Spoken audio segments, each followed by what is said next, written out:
Guys, kita ketemu lagi sama gue Yudi Putro di series Road to Financial Freedom. Kali ini kita akan bahas step-step orang bisa mencapai financial freedom atau kebebasan finansial. Sekarang gini, kita yang sekarang ini mungkin teman-teman yang masih kerja, tujuannya apa? Kita pikirin lagi. Tujuannya bekerja untuk mencari jabatan atau untuk menebus kebebasan kita suatu saat nanti. Yaitu di mana dari hasil kerja kita, apapun yang kita jadikan investasi, aset, itu sudah bisa gantian kerja buat kita. Dia menghasilkan untuk menutupi kebutuhan kita. Stepnya kita bisa sampai ke sana apa sih?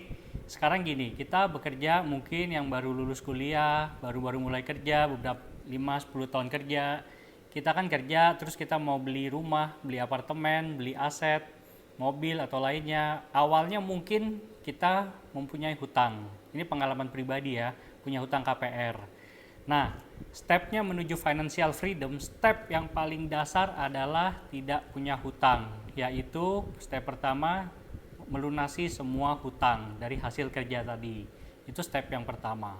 Step yang kedua adalah ketika kita sudah tidak punya hutang, artinya gaji yang tadi ada sebagian porsi untuk membayar hutang itu kan jadi bebas.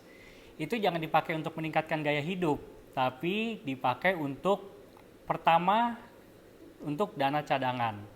Kita udah nggak punya hutang, kita harus mulai menabung untuk dana cadangan. Dana cadangan itu apa?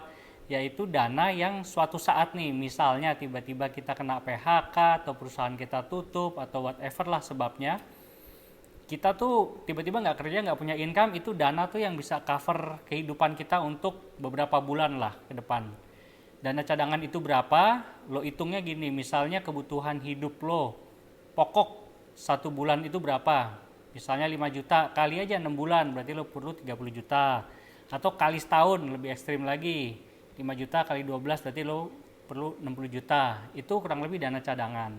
Dana cadangan ini juga bisa ditempatkan di portofolio investasi yang bisa menghasilkan passive income. Misalnya dana cadangan lo simpan di obligasi.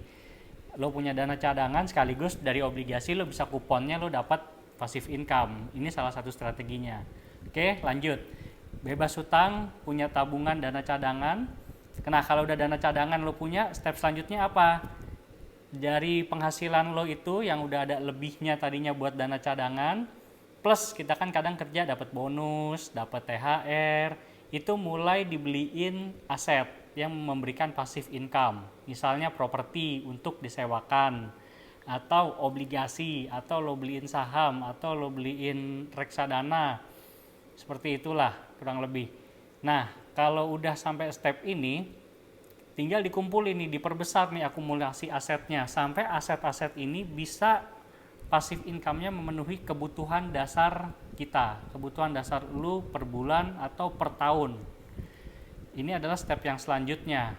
Nah, kalau udah sampai di step selanjutnya ini apa? Keluar kerja, jangan dulu. Kalau gua tetap bekerja di perusahaan sampai akumulasi asetnya lebih banyak.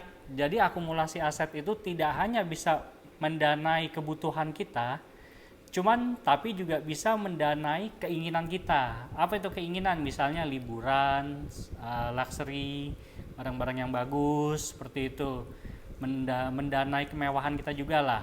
Nah, kalau udah sampai di situ, itu tuh lebih kurang lo udah sampai financial freedom, di mana passive income lo tanpa lo kerja, ibaratnya tidur pun lo menghasilkan duit. Itu tuh udah step namanya lo mencapai financial freedom. Lo bisa nggak kerja, tapi lo tetap hidup sejahtera.